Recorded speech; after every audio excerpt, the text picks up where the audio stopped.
Shabbat Shalom. This week's parasha is a double header of Parashat Behar Bechukotai. Parashat Behar opens with the laws of Shemitah, that for 6 years you shall work the land, and in the 7th shall be a Shabbat to God, where the land would lay fallow. The 50th year was known as Yovel, the Jubilee, where the land was returned to its original owners. It was almost a reset of the economy. Parashat Bechukotai is the covenant that was entered into at Sinai. There, the Jewish people accept that by keeping the laws of God, they would receive great blessings. But if they were strayed from these commandments, God would punish them, and they would go into exile. The Parashat Behar Bechukotai always precedes the festival of Shavuot, as thus reminding us of the incredible and awesome event that transpired at the foot of Har Sinai. This week's Joshua, I'd like to look at one of the curses.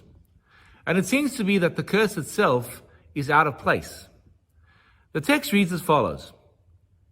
Vayikra chapter 26, verse 40.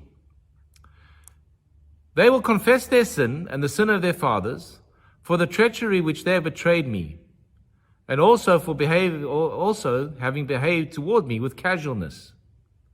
I too will behave toward them with casualness and bring them to the land of their enemies. Perhaps then their unfeeling heart will be humbled, and then they will gain appeasement for their sin. And I will remember the covenant of Jacob, of Isaac, and Abraham, and the land. When we read through this verse, it seems to be counterintuitive. Surely, if the Jewish people are repenting for their sins, God should forgive them.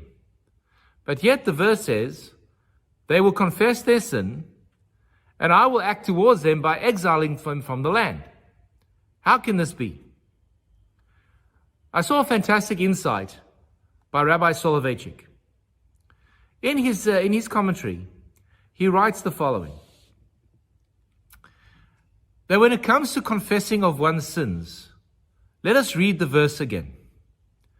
Then they will confess their sin and the sin of their fathers for the treachery which they betrayed me, and also for having behaved towards me with casualness.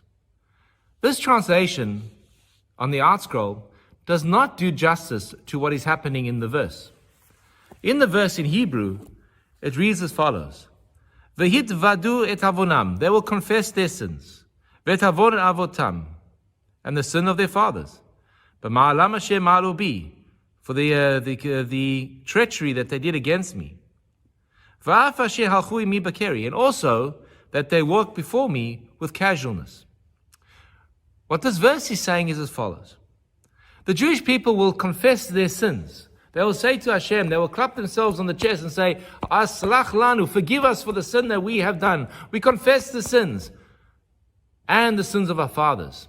I.e., that the reason why we were sinning was because we were following in the footsteps of the Father. So we're not totally to be blamed for this.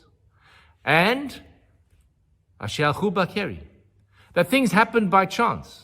There was nothing we could do. This was the community we grew up in, the society we grew up in. It is beyond our control to control, and therefore what we did was wrong, but these are the reasons, these are the extenuating circumstances, and these are the excuses. Hashem looks at this confession and says, this is not good enough, and kicks them out. Rabbi Soloveitchik writes that this is a very powerful lesson regarding to asking for forgiveness.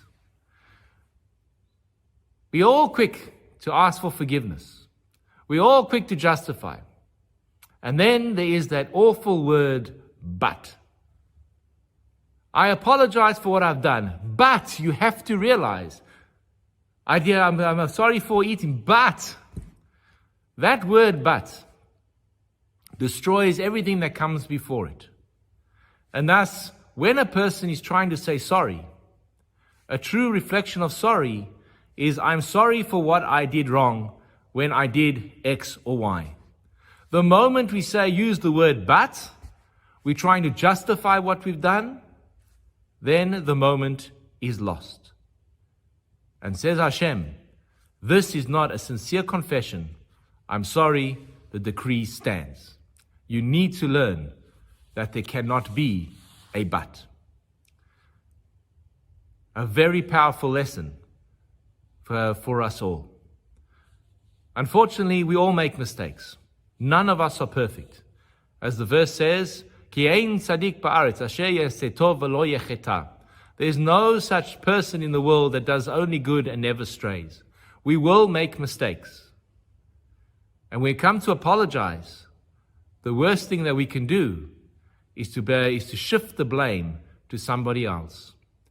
Learn to take it on the chin and accept responsibility for your actions. When we're able to do this, then Hashem says, I can bring you back to the land and can restore our relationship. I am very sorry. Just don't continue with a but. Shabbat Shalom.